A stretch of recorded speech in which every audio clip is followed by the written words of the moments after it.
Karena saya minta tolak sama dia gitu. Ya gak apa-apa kalau mau ditalak katanya dia. Asal anak sama saya kata dia teh. Oh gitu. Gitu. Kata dia nyata terus waktu itulah nggak lama lah saya ditolak sama dia. Ditalak, dicerai maksudnya nih? Lah ya. Sama dia. Lah si raja ini dibawa sama ayahnya teh. Sama ayahnya. Dari situ teh beberapa bulan kemudian teh dia nganterin ke ibu saya. Ke ibu saya.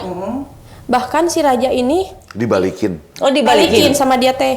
Raja dipukulin mantannya kawin lagi gitu. Setelah ini ditalak, mantannya kawin lagi.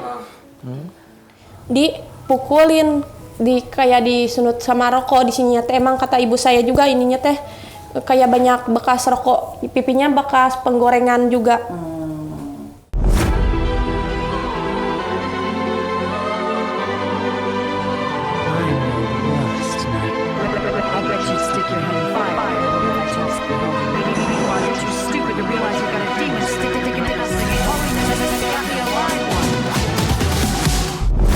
Serahin sama Allah ya. Serahin sama Allah.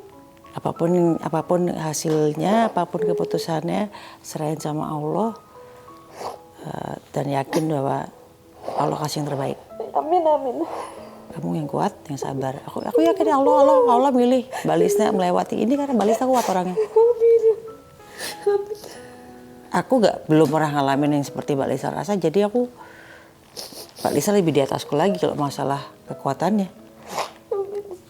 Mudah-mudahan kuat. Kuat. Anda kuat. Makasih ya, Ma.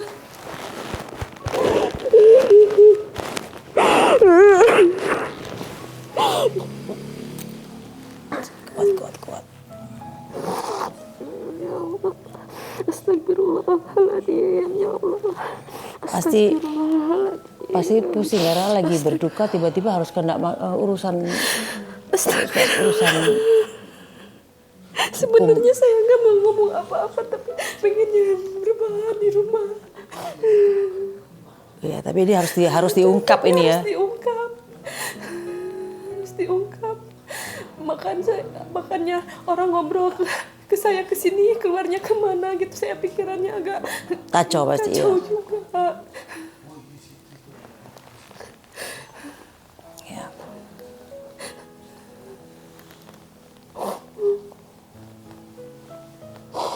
Aku nggak bisa bilang apa-apa kecuali yang udah sabar, serahin sama Allah, yakin Allah pasti bantu.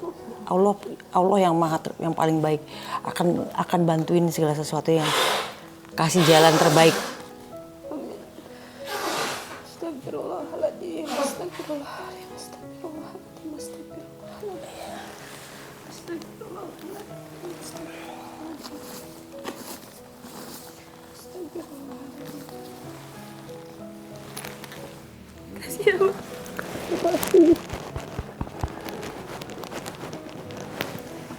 Hai guys, ketemu lagi di konten Maya Aldil TV.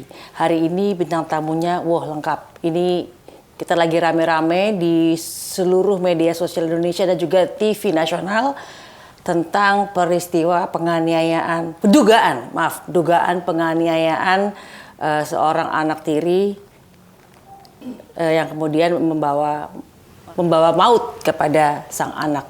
Dan di Rumah Pejaten sudah hadir Bang Krisna sebagai pengacara dari Lisna. Lisna adalah ibu orang tua dari korban ya, siapa namanya lupa, Nizam ya.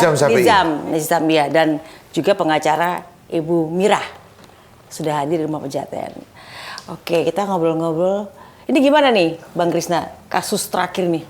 Kalau perkembangan kasus terakhir kemarin itu kita telah melaporkan mantan suaminya Bu Lisna ke Polres Sukabumi dengan pasal penelantaran. Artinya kenapa kita lakukan itu? Gini, jadi sebelum adanya meninggal dunia Nizam Syafii itu, Bu Lisna, klien kami ini diberitahukan lewat WhatsApp kepada oleh mantan suaminya bahwa dikatakan raja. Nizam Sapri itu kalau mereka berdua panggilnya raja ya teh. Mereka berdua panggilnya raja, raja sakit katanya. Lalu si Bu Lisna bilang kalau sakit bawa aja ke rumah sakit. Terus dia bilang belum ada waktu katanya. Loh, kok belum ada waktu? Saya masih sibuk. Oke. Lalu ya ada kalimat-kalimat kan yang pakai bahasa Sunda di dalam WA-nya itu diartikan oleh Bu Lisna sendiri, artinya bahwa ya udahlah katanya ikhlas saja kalau mau udah mati nanti kita tinggal kubur aja. Loh, ini kan bicara masalah anak sakit kritis. Oke, kan kalau namanya naluri seorang bapak ketika anaknya sakit, dia pasti akan segera membawa anaknya tanpa harus menunggu. Ini masalah percepatan dalam kecepatan. Kenapa dia masih menunggu lagi? Nah, kita anggap kan bahwa ini terjadi penelantaran. Nah, kemudian kenapa kita tarik lagi? Karena kasusnya kan di statement banyak yang beredar di media kan bapaknya mengatakan bahwa ini bukan perbuatan baru, bahwa ini adalah perbuatan yang lama yang telah kan dilaporkan 1 tahun yang lalu, gitu loh. 1 tahun berarti yang pernah lalu, ada, pernah gitu ada kan gitu Bun, kan pernah ada. Nah, kenapa dicabut? Kata ada mediasi, kan lalu istrinya sujud minta maaf, kan tidak akan mengulangi perbuatan sehingga dicabut. Lah bahwa ini berarti kan perbuatannya pernah ada. Nah harusnya kan pengawasannya lebih ketat, gitu. Harusnya pengawasan lebih ketat. Ada lagi kita lihat statement, kan bahwa bapaknya bilang pernah dia ribut dengan anak angkatnya sampai katanya almarhum Nizam Sapri itu kena asbak di sini, terus ibu tirinya membela anak angkatnya. Lah, artinya bahwa harusnya lebih ketat kewaspadaannya dan cari solusinya. Kalau ibu tirinya kita bisa lihat kok gestur, namanya kita suami, kalau ibu tirinya tuh nggak suka kepada anak kita, carilah solusi. Dan kita nggak mau sih sebenarnya tarik-tarik ke belakang tuh nggak mau. Bahwa orang udah tahu artinya sebenarnya apa. Bahwa ini anak tuh kan dalam hak asuh ketika itu diasuh oleh Bu Lisna dari mulai lahir sampai dengan umur 7 tahun. Setelah 7 tahun dimasukkan ke pesantren. Kenapa dimasukkan ke pesantren? Karena dekat dari rumah bapaknya di sana, gitu loh. Sekarang udahlah, nggak usah panjang lebar.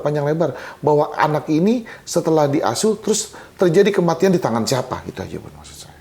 Itulah perkembangan yang terbaru seperti itu. Jadi dilaporkan dugaan kelalaian berarti ya? Iya, kan penelantaran, pembiaran, kan dan kelalaian. Itu yang kita laporkan. Ancaman hukumannya 5 tahun itu Bun. Gitu ya? Iya. Agak ngeri ya?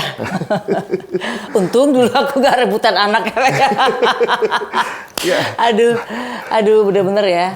Mbak Lisna, aku pertama-tama ikut berduka cita dulu ya. Karena nggak gampang ya kehilangan seorang anak. Apalagi kita penonton di seluruh Indonesia tahu bahwa meninggalnya ada dugaan kejanggalan. Iya. Ya kan, ya pasti terpukul dan sangat sedih. Tapi memang bagaimana kondisi Mbak Lisa hari ini ya? Ini udah berapa hari dari? Sebenarnya saya juga sekarang pikiran jadi kayak trauma gitu. Traumanya ke belakang-belakang gitu. Trauma seperti apa misalnya? Trauma yang dulu-dulu jadi keungkit lagi gitu. Misalnya? Jadi dulu juga kan dia pernah ke DRT juga gitu sama saya. Tapi tadinya saya gak mau ungkit ke situ gitu. Jadi dari waktu masih kecil juga dia teh sering nyiksa saya gitu. Waktu masih di dalam kandungan gitu. Gitu. Dari dulu sering atau cuman sekali? Sering. Bahkan sampai Nizam sudah lahir, apakah mengalami kekerasan juga? Enggak, kan kita cerainya udah melahirkan 30 harian lah. Oh, cerai langsung. Cerai waktu masih bayi-bayi gitu, waktu masih anak kecil, waktu masih bayi gitu. Nah, itu berarti hak asuhnya ke siapa waktu itu? Karena saya minta tolak sama dia gitu. Jadi ya gak apa-apa kalau mau ditalak katanya dia, asal anak sama saya kata dia nyateh. Oh gitu. Kata dia nyateh. Terus waktu itulah nggak lama lah saya ditolak sama dia. Terus dicerai lah ya. Sama dia. Lah si raja ini dibawa sama ayahnya teh, sama ayahnya. Berarti masih umur berapa tuh si raja itu? masih bayi, Masih menyusui berarti masih ya? masih menyusui waktu itu teh. Tah dari situ teh beberapa bulan kemudian teh dia nganterin ke ibu saya, Bahkan si Raja ini Dibalikin. Oh, dibalikin. sama dia teh. Bahkan si Raja teh KDRT sama ibu tiri. Maksudnya Kimberly, Raja di KDRT atau Raja KDRT nih? Raja Setelah ini dipukulin, ditalak, dipukulin sama mantannya kawin lagi gitu loh. Setelah ini ditalak, mantannya kawin lagi. dipukulin, kayak disunut sama rokok di sininya teh. Emang kata ibu saya juga ininya teh kayak banyak bekas rokok, pipinya bekas penggorengan juga. Jadi itu yang Mbak Lisa dengar dari ibu yang menceritakan bahwa si Raja ini ternyata juga dugaannya bahwa dia juga mengalami kekerasan dari kecil gitu ya oleh ayahnya, dugaan ya. Oke. Nah, ada serangan dari mantan suami bahwa yang memberikan hak asuh anak itu adalah Mbak Lisa sendiri ke mantan suami. Iya. Katanya diantarin oleh keluarga dan segala macam karena Mbak mau nikah lagi, katanya begitu. Enggak Ya? Dari situ juga saya lama nggak nikah lagi. Sempat ke luar negeri juga saya. Oh gitu. Iya. Enggak, waktu gimana sih? Jadi kan katanya hak asuh anak itu bukan hak asuh anak itu diberikan oleh Mbak Lisna. Ini kan menurut mantan suami ya. Dia ngomong di media sosial nih ya bahwa katanya anak itu kan ada yang nanya nih, kenapa sih hak asuhnya nggak dibawa sama ibunya gitu kan? Ini anak kan masih kecil ya kan. Oke, tadi kan sudah terjawab bahwa anak ini bayi, minta talak, minta dicerai, makanya boleh dicerai asal anaknya ikut Sama dia. Sama dia kan? Iya, Oke. betul. Beberapa bulan kemudian dia nganterin lagi ke saya. Oke. Dalam keadaan yang anak lebam-lebam sama ini bekas penggorengan Masih waktunya. kecil tuh, Masih Bu. kecil, Oke. masih balita lah. Masih balita, enggak, ini mah udah gede anak saya yang ini mah. Iya. Nah, berarti pengakuan dia bahwa anak ini diantarin sendiri oleh ibunya kok, keluarga ibunya Enggak, lagi. kan dia sempat tinggal dulu sama saya sampai umur 7 tahunan ada, 7 Oke. tahunan lah. Tah, itu kan cita-citanya pengen jadi kiai, pengen jadi ustad. Cenah Umi Dede teh pengen jadi kiai, bahkan ngerekomendasikan dia teh mesantren ke saudaranya dia, ke saudaranya si mantan itu.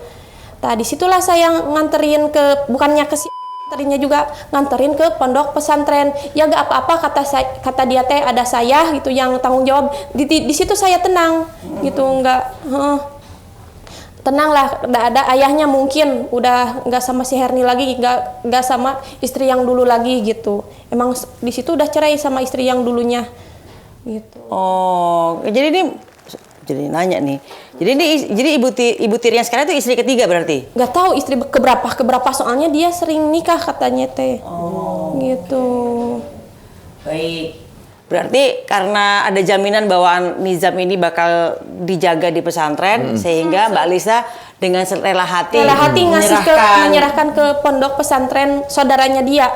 Terus adalah yang ngomong di pondok itu bertengkarlah si ayah itu teh sama, adalah omongan, gak tau lah walau alam gitu ya. Kalau saya mah dengar sekilas gitu sama saudaranya yang punya pesantren itu. Jadi si anak itu tadi diambil di pesantren itu, tadi diambil ke pesantren yang si itu apa, yang kakeknya itu teh, yang kakek angkatnya. Kakek angkat. Ngomongnya mah gitu. dipindahin lagi. Pindahin ke kakek angkatnya si itu bapaknya Nizam itu. Pesantren. yang di medsos yang kacamata itu, yang sebelah dia itu. Oh. Itu juga saya pernah ngedengar di saudaranya dia, kakaknya dia gitu. Jadi ini pesantrennya pindah berarti ya? Pindah. Benar nggak ini ya kata mantan suami bahwa Mbak Lisa sendiri dengan keluarga Mbak Lisa yang menyerahkan Nizam nih ya ke mantan suami, dan ibu dituduh tidak pernah mengurus anak sehingga Nizam ini diurus oleh neneknya? Kan saya nikah lagi sama suami yang sekarang, jadi nggak apa-apa si Raja mah tinggal sama Umi, tinggal sama Umi gitu. Sama Umi itu sama ibu kandung saya.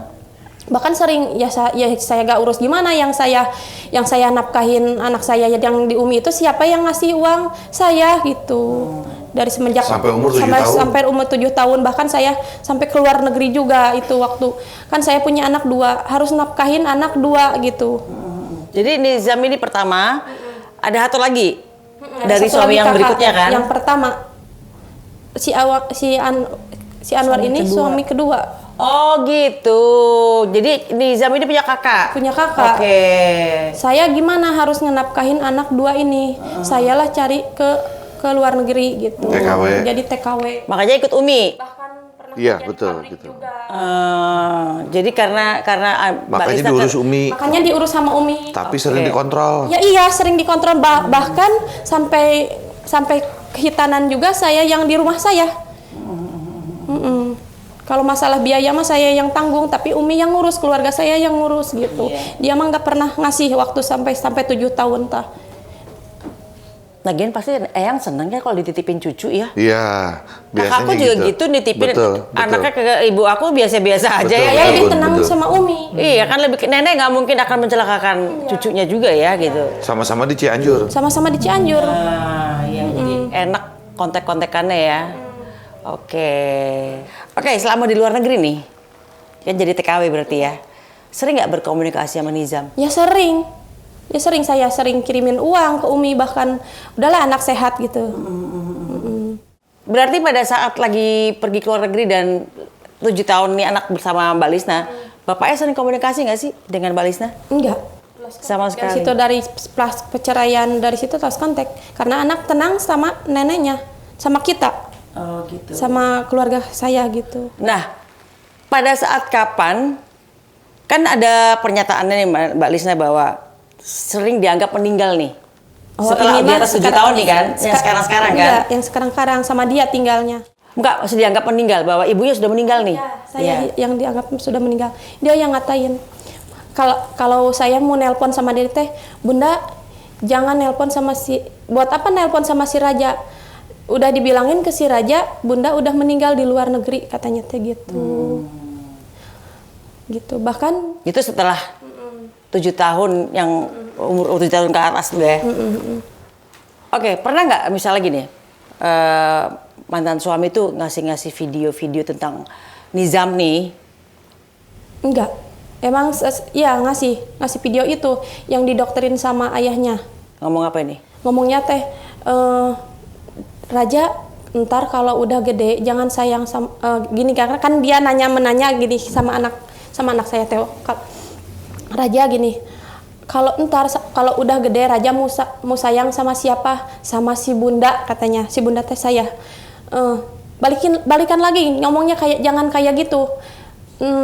Jangan nggak sayang sama si Bunda, jangan sayang sama si Bunda gitu. Itu video dikirim ke Mbak Lisna atau gimana? Video dikirim ke saya tapi itu hilang karena HP saya juga butut gitu. Jelek. Dia kayaknya Itu umur berapa sih kira-kira? di medsosnya dia juga kayak dulu mah kayak ada deh. Kakak saya juga sempat lihat. Kakak saya juga sempat lihat, cina si Raja kayak gini, gini gitu. Bilang katanya pokoknya. Pokoknya tong inget Kak, ini jangan sampai ke sayang sama sini gitu. Oke, tapi dugaannya adalah didoktrin ya. Di doktrin. Oke. Kalau memang dulu nih masa kecil Nizam tuh pernah mengalami yang namanya kekerasan oleh mantan suami. Tadi kan dugaannya seperti itu ya. Kenapa kok mau mempercayakan anak ini ke bapaknya? Karena dia ngomong nggak apa-apa Bun, sekarang mah sama ayah karena ayah udah enggak sama si Herni lagi, nggak sama ibu tiri yang dulu lagi, makanya saya percaya gitu. Oke. Bahkan ada bocoran juga di kakaknya dia, di kakak kandungnya dia, bahkan si Raja ini sering dipukul pakai sampe singkong, tangkal singkong itu apa? Batang singkong. Sampai diambillah sama itu tuh, sama kakaknya dia. Aku baru dengar tuh. Ini yang siapa yang melakukan kekerasannya? Si bapaknya yang mukulin si Raja. Dia dapat informasi dari kakaknya Iya, si kakaknya bilang ke Lisna bahwa katanya si juga suka mukulin si Nizam pakai batang singkong sampai Iya, sampai baru batang dengar. singkongnya patah, bahkan sampai diambil sama itu sama kakak itunya, sama kakak namanya teh yang kakaknya dia gitu, kakak sepupunya dia yang cewek. Gitu. Nah, kalau seandainya waktu itu tahu bahwa bapak keras begitu, kenapa nggak diambil? Saya tahu waktu pas itu di makam cerita-cerita kan lama nungguin hasil otopsi, jenazah pulang ke sana. Saya cerita-cerita sama kakaknya si. Jadi kekerasan itu apakah itu apa itu termasuk kekerasan nggak sih, Bang? Itu kekerasan. Atau ada orang tua nih ngedidik nih, ngedidik nih dengan misalnya nyabet lah atau misalnya dia mendisiplinkan anak lah ya dengan misalnya pakai apa kayak sapu lidi kayak kalau apa saya gitu. salah ngomong ya, saya takutnya tanyain aja ke kakaknya si awal. Tapi kalau menurut saya sih Bun ya, karena itu batang singkong Kalau yang nggak percaya sama keras saya. sampai patah, artinya sih kalau menurut saya sih bukan cara mendidik kalau menurut saya. Artinya sih itu sih termasuk penganiayaan terhadap anak gitu loh. Saya tahu itu, tahu dari kakaknya. Kata kakaknya teh bukan si istri-istrina itu doang cenah, ya juga yang nyiksa si itu. Bahkan waktu sakit juga kayak gini sama si teh dikerelepin karena air gitu. Hah? Ini sebelum? Iya, kakaknya yang ngomong. Kakak itu yang ngomong tuh. Jadi makanya kenapa Bang Krisna sama Mbak Mira, Bu Mira ya benar-benar pengen ngelaporin lagi bahwa ini ada dugaan nih.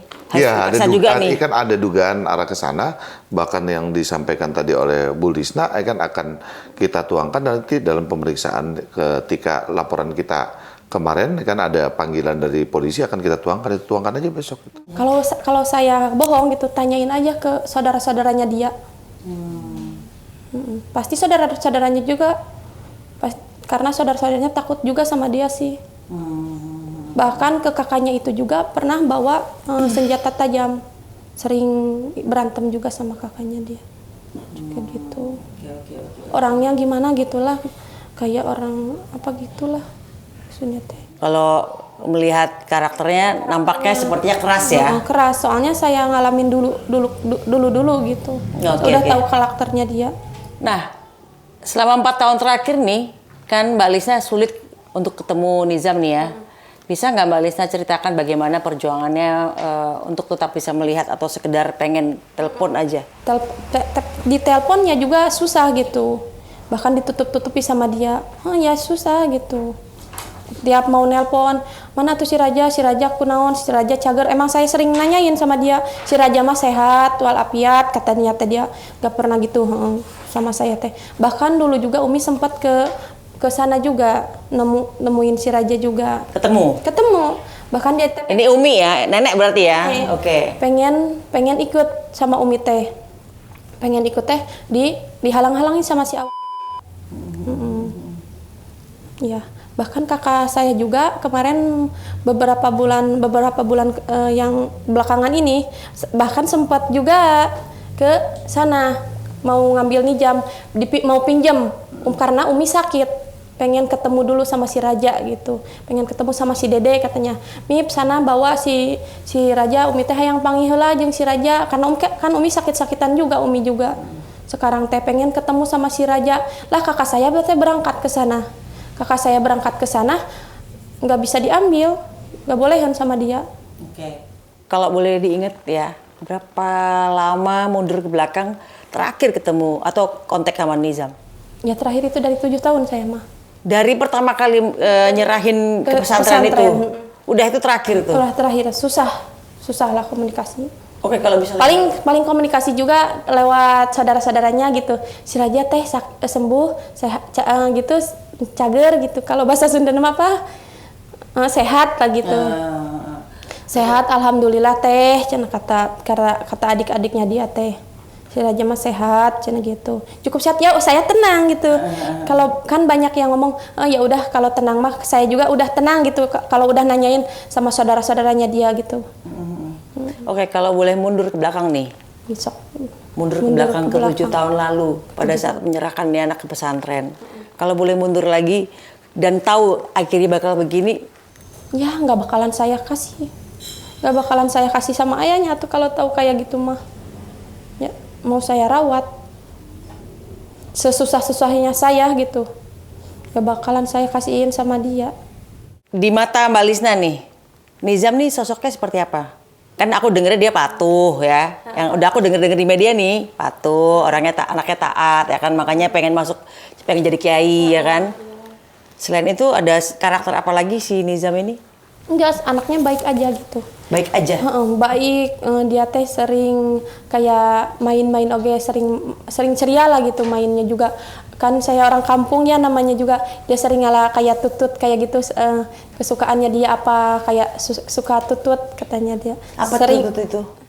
Keong apa ya? Keong. keong kecil. Keong. Gitu. Keong kecil sama jamur jerami kalau di itu kesukaannya dia. Pokoknya banyak weh. Dia ceria berarti Ceria nggak pernah ceria. Dia suka kalau mau ke, kan di situ juga ngaji ya, di Umi Oge ngaji dekat pesantren juga kan, pulang pergi ke itu. Kalau adan teh nggak adan gitu ya, dia teh berangkat ke masjid gitu. Emang anaknya dari kecil agamis banget ya? Agamis Suka banget. Masjid, Emang gitu. agamis banget dari pas waktu sama Umi juga. Kenapa dia pengen jadi kiai?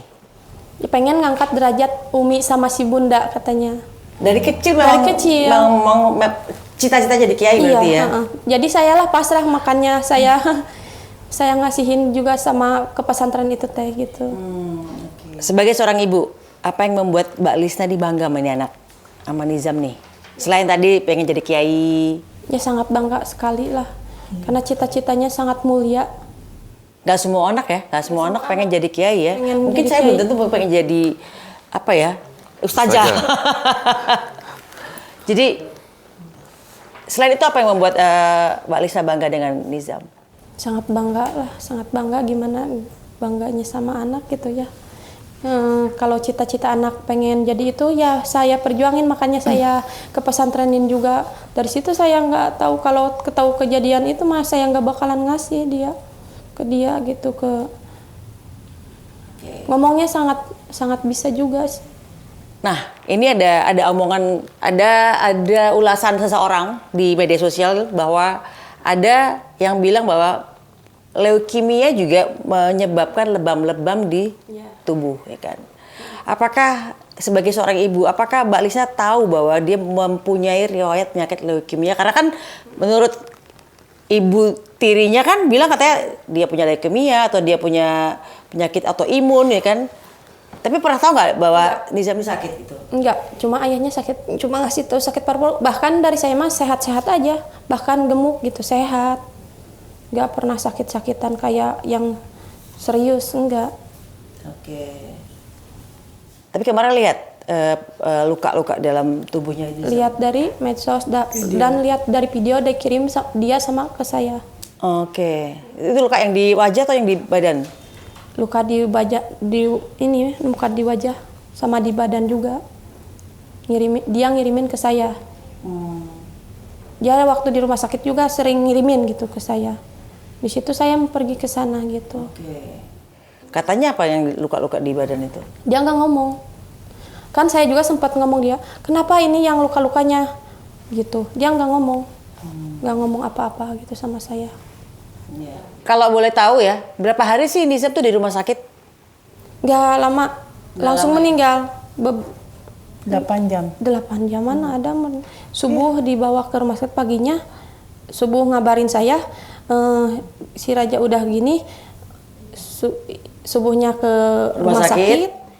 Beberapa jam kemudian meninggal gitu. Meninggal. Sakitnya kalau misalnya sebagai seorang ibu, dari kapan si Nizam ini? Dari chatan tanggal, kalau nggak salah tanggal 15, tanggal 16 gitu. Tanggal 16 atau 15 Februari awal ngechat ke saya. Itu berarti kalau subuh berarti siangnya atau sehari sebelumnya atau gimana? Enggak, pagi, siang. Oh, jadi siang, baru besok subuhnya baru bawa ke rumah sakit? Enggak. Kenapa nggak buru-buru dibawa ke rumah sakit? Sayang yang ngomong itu. Kenapa nggak buru-buru dibawa ke rumah sakit? Karena dia bilang ayahnya masih sibuk katanya gitu. Terus ngasih udah lama lagi kenapa? Udah lama lagi terus ngasih video yang itu, yang di lantai itu. Yang ngasih di lantai itu waktu pas Jenari mau sahur. Mau sahur. Di situ paginya dibawa ke rumah sakit. Oke. Disitulah nggak lama di rumah sakit juga nggak lama menghembuskan napas itu. Oke, kalau misalnya aku boleh tahu nih ya, tanggal berapa sih Nizam ini masuk rumah sakit? Tanggal 18. Oke, sakitnya dari tanggal berapa? Dari tanggal 16. Sakitnya dari tanggal? Dia ngasih tahu sakitnya dari tanggal 15. Tanggal 15, oke. Berarti baru masuk rumah sakit tanggal 18. Ya. Dan langsung hari itu juga Nizam berpulang. Oke. Nah itu yang membuat Mbak Lisa juga kesel ya. Kenapa kok nggak buru-buru Nggak buru-buru gitu. dibawa ke rumah sakit ya? Sedangkan saya mau ke sana juga karena nggak keterbatasan biaya juga. Soalnya di rumah saya ke sana teh sangat jauh gitu dan butuh biaya juga. Nggak ada ongkos. Nggak ada ongkos. Bahkan kemarin juga masih berhutang. Berangkat ke sana teh. Sewa mobilnya. Untuk sewa mobil karena perjalanan sangat jauh gitu. Oke, berarti pada saat yang dikasih tahu bahwa tanggal 15 Nizam sakit, udah tahu nggak sih bahwa dia leukemia atau gimana? Nggak tahu. Sama sekali nggak tahu ya? Atau foto-foto udah ada lebam-lebamnya nggak? Udah agak lebam-lebam. Udah. Oke. Menarik. Ini berarti kita cuma tinggal tunggu otopsi ya berarti ya? Tinggal nunggu hasil visum dan otopsi. Oke. Kalau nggak salah kita dengar info tadi pagi ya Teh ya. Kita dengar info tadi pagi, hari ini katanya Polres akan press release akan hasil dari visum atau apa otopsi atau tersangka gitu. Kalau nggak salah hari ini kita dengar. Oke. Ini kalau ini Bang misalnya ya, Oke. seandainya nih ternyata memang dia otopsinya misalnya nih, memang bukan ada kekerasan nih, apakah akan dicabut laporannya atau? Nggak, artinya bahwa akan dengan adanya meningkat dari mulai penyelidikan, lalu penyidikan sampai dengan adanya tersangka, berarti polisi telah mempunyai 2 alat bukti. Baik itu dari keterangan saksi, ya kan, atau bukti-bukti yang lainnya, sehingga dapat meningkatkan ibu tirinya akan menjadi tersangka dan sampai hari ini sudah terjadi penahanan. Kan visum dengan otopsi itu kan hanya prosesnya seperti apa akan kematiannya atau melukainya itu seperti apa. Ada benda tumpul, akan benda tumpulnya itu di bagian mana, akan lalu prosesnya seperti apa. Mungkin nanti akan dilakukan rekonstruksinya akan dari hasil itu. Tapi yang pasti dengan 2 alat bukti akan tentang penganiayaan mengakibatkan kematian itu sudah ditemukan oleh penyidik sehingga dapat ditetapkan sebagai tersangka dan ditahan gitu. Oke. Baik.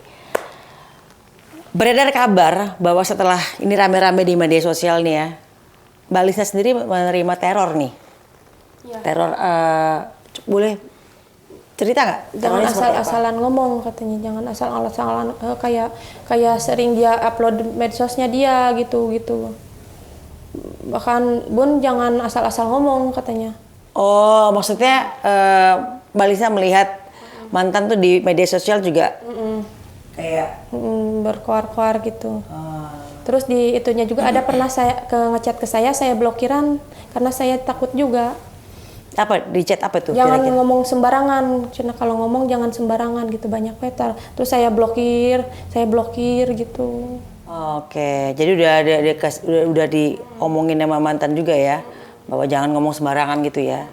Oke, berarti mantan suami kan yang ngomong di mana-mana nih sekarang bahwa jangan membuka borok masa lalu, jangan membuka masalah KDRT masa lalu. Kalau nggak nanti bakal dituntut oleh dia gitu. Emang tadinya saya nggak bakalan ngomong ke masa lalu, tapi orang nanya gimana, harus saya jawab apa gitu. Saya apa adanya. Itu yang saya alami gitu. Ditanya ya dijawab ya. Maksudnya Ditanya nggak dijawab, yang nggak ditanya yang enggak gitu gimana? Saya mah emang itu gitu. Iya, saya jawab gitu maksudnya. Oke, ini pengalaman pertama Mbak Lisna rame di media sosial ya. Pusing nggak? Ya sangat pusing, ya sangat terganggu juga. Bahkan banyak ngelamun, banyak menangis tiba-tiba gitu. Kan tiba-tiba jadi rame nih beritanya kan ya. Oke, ini harapan satu-satu nih ya buat tim pengacara dan juga Mbak Lisna nih ya. Harapannya kasus ini seperti apa berakhirnya? LPSK.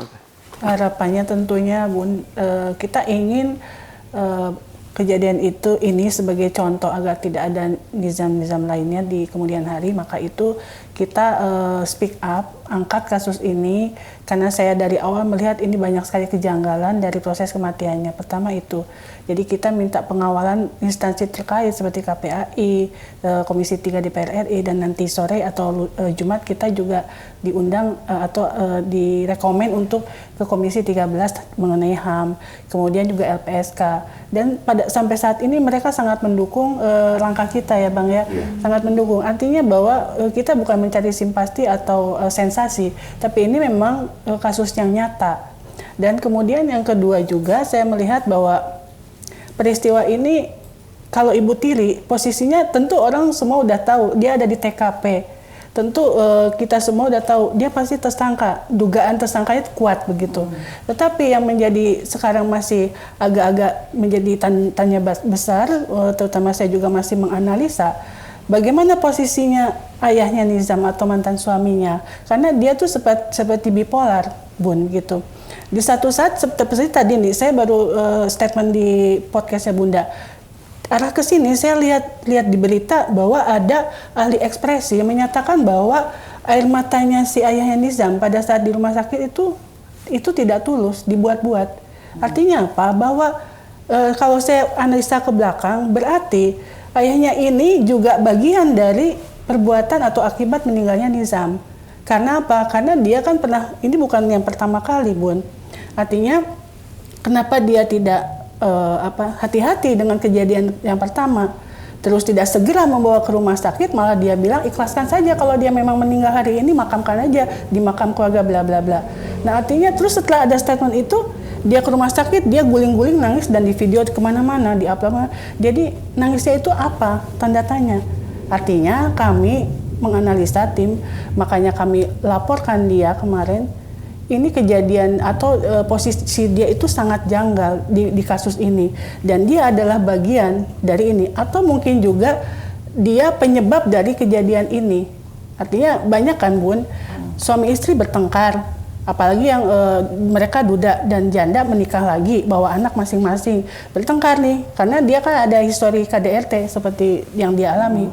Nah akhirnya salah satu pihak tuh pelampiasnya ke anak, bisa jadi pemicunya si bapak ini, ya kan. Terus si ibu tirinya kesel, akhirnya kan satu-satunya anaknya AS ya inisialnya, bapaknya Nizam, cuma si Nizam. Akhirnya ibu ini pelampiasnya ke dia, bisa jadi seperti itu ya, dugaannya bisa seperti itu. Jadi masih banyak kemungkinan Bun, apakah pelaku utamanya atau pencetus perbuatan ini ada bapaknya atau memang pure ibu tirinya atau gimana gitu. Makanya kita yang pertama kemarin kita laporan adalah bapaknya dulu gitu. Dan pasca kita laporan kemarin memang ramai sekali di medsos gitu. Artinya dia membela diri, banyak hal-hal lah. Kan ini memang dia bergaulnya nih di komunitas ormas gitu. Jadi dia minta dukungan sana sini, kemudian dianya memfitnah lagi ini. Jadi saya pikir ini bipolar orang ini gitu, playing victim. Jadi bahkan ada selentingan akan melaporkan balik dia gitu. Iya, aku menonton bahwa nanti kalau misalnya kamu ngomong tentang masa lalu, saya juga akan nuntut nih. Dia bilang, aku nonton, makanya aku tanya. Jadi begitu. Jadi kita kan fokusnya sekarang ada orang meninggal, korban. Kenapa dia bisa meninggal? Siapa yang ada di sekeliling dia? Iya. Nah, kok sekarang dia mau larinya lapor balik undang-undang IT, kan gak nyambung, Bun. Kalaupun mau, kita yang awalnya harus melaporkan dia undang-undang IT. Karena apa? Sebelum kita membuat laporan polisi kemarin, dia sudah rame di medsos membuat berita-berita yang tidak benar tentang dia. Tapi kita diam, karena kita pikir itu sampah gitu ya. Artinya kalau kita lapor ke undang-undang IT itu kayaknya nggak nyambung dengan kasus kematian ini. Makanya kita menggalinya dari perlindungan anak, KDRT, dan juga ya yang lainnya yang terkait dengan ini gitu, kasus ini. Seperti itu, Bun. Jadi kita melihat di sini ini orang ini sekarang ya kita kan namanya melaporkan, dan kita dapat dukungan juga, dapat rekomen dari Polres Sukabumi. Bu Mira segera ya ini diperiksa, maksudnya di assessment. Harusnya hari Jumat besok, cuman Jumat itu hari pendek. Jadi mereka bilang tanggung deh Bu, Senin aja. Tapi setelah Senin mereka akan gerak cepat Polres itu, karena mereka mengakui bahwa kasus ini dipantau dari pusat, Bun. Baik dari KPAI, DPR, Komisi 3, dan mungkin dari Mabes dan lain-lain. Artinya Polres Sukabumi ini bergerak cepat, dan dia juga cepat tapi hati-hati. Jadi dia tidak mau menetapkan tersangka dengan pasal yang nantinya jadi blunder. Jadi makanya itu mereka mendorong supaya ini cepat diperiksa ya sebagai pelapor untuk bapaknya, dan di assessment, Bun, gitu. Ini assessment sebagai untuk apa ini? Assessment itu kan memang ini kalau kita pakai LPSK memang semua pelapor itu harus di assessment. Artinya nanti kalau dia ketahuan dari hasil assessmentnya itu ada jiwanya lagi labil. Oke. Berarti assessment untuk jiwa berarti Jiwa, ya. ya. Oke. Kejiwaan. Dilindungi sama LPSK gitu sampai nanti kasus ini di pengadilan gitu.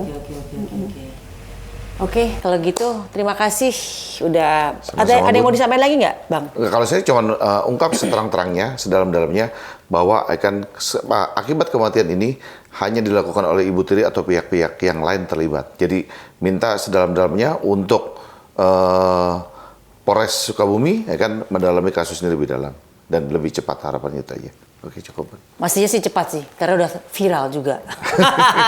Baik, makasih Bang Krisna, makasih Mbak Lisna Sama-sama, dan Bun, ya. Teh Mira.